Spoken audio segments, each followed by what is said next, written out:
శ్రీ గురుభ్యో నమః. హరి ఓం. ఈరోజు కూడా ఒక మంచి మంత్రాన్ని మనం తెలుసుకుందాం. చాలామందికి వివాహాలు త్వరగా ఆగకుండా లేట్ అవుతూ ఉంటాయి. అందులోని చాలామంది పురుషులకి ఇంకా లేట్ అవుతూ ఉంటుంది.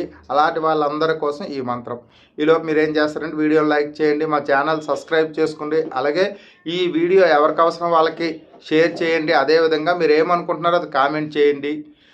ఇక మంత్రము అంటే ఎప్పుడు రోజు చెప్పినట్టే ఎన్ని ఎక్కువ సార్లు మనం ఉచ్చారణ చేస్తే అంత ఎక్కువ సార్లు మనకు మంచి ఫలితాలు వస్తాయన్నమాట. కోవిలికి వెళ్ళి ప్రతిరోజు కూడా తులసమ్మకి నమస్కారం చేసుకొని మగవాళ్ళందరూ కూడా లేటుగా మ్యారేజ్ అవ్వకుండా ఇంకా లేటుగా ఉన్న వాళ్ళందరూ కూడా ఈ మంత్రం చదువుకుంటే శీఘ్రంగా విష్ణుమూర్తే తను కళ్యాణం మనకు చేయిస్తాడనమాట.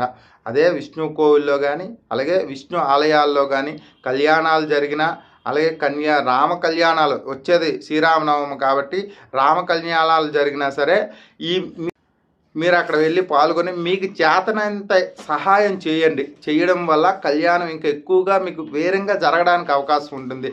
కళ్యాణంలో ఎక్కువగా యువతీ యువకులు ఎక్కువగా పాల్గొంటే వాళ్ళకి శీఘ్రంగా కళ్యాణం జరగడానికి అవకాశం ఉంటుంది. అలాగే పల్లకీ సేవ కూడా చేస్తే ఇంకా మంచి ఫలితాలు వస్తాయన్నమాట. అదేవిధంగా ప్రతిరోజు కూడా తులసమ్మకి నమస్కారం చేసుకొని ఈ మంత్రం ప్రతిరోజు కూడా ఆలయంలో కానీ లేదా ఇంటి దగ్గర తులసమ్మ దగ్గర కానీ చదివితే మీకు మంచి ఫలితాలు వస్తాయి. శీఘ్రంగా ఇంట్లో శుభకార్యం జరుగుతుందన్నమాట. అలాంటి మంచి మంత్రం ఈరోజు మీకోసం. శ్రీమాత్రే నమః. చూసే చదవండి, స్క్రీన్ మీద ఇస్తాను. ఓం కన్యార్ది చండికా గేహే శత్రుహత్యే గృహే మమ శ్రీకామో విష్ణు గేహే చ ఉద్యానే స్త్రీ వసా భవేత్. ఇది మంత్రం. ఈ మంత్రం ప్రతినిత్యము కూడా చదువుకుంటే ఆ అమ్మవారే అలాగే విష్ణుమూర్తే మనకి మంచి యోగ్యమైన కన్యని తీసుకొని వచ్చిస్తాడు. అలాంటి మంచి మంత్రం ఇది. అలాగే ప్రతినిత్యము కూడా చదువుకోవడం వల్ల మంచి శుభ ఫలితాలు వస్తాయి.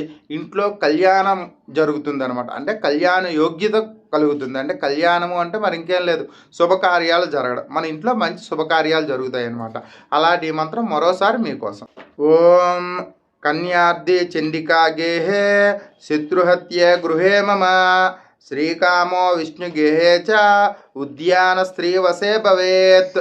ఈ మంత్రం ప్రతినిత్యము చదువుకొని మంచి ఫలితాలు గ్రహిస్తారని చెప్పి అలాగే ఇంట్లోని కళ్యాణ యోగ్యత మీ అందరికీ చేకూరుతుందని చెప్పి తెలియజేసుకుంటూ సెలవు తీసుకుంటూ రేపు ఇంకో మంత్రంతో కలుసుకుందాం. అంతవరకు సెలవు. శ్రీమాత్రే నమః. జై శ్రీరామ్, జై హింద్. మా ఛానల్ సబ్స్క్రైబ్ చేసుకొని వీడియోని లైక్ చేయండి.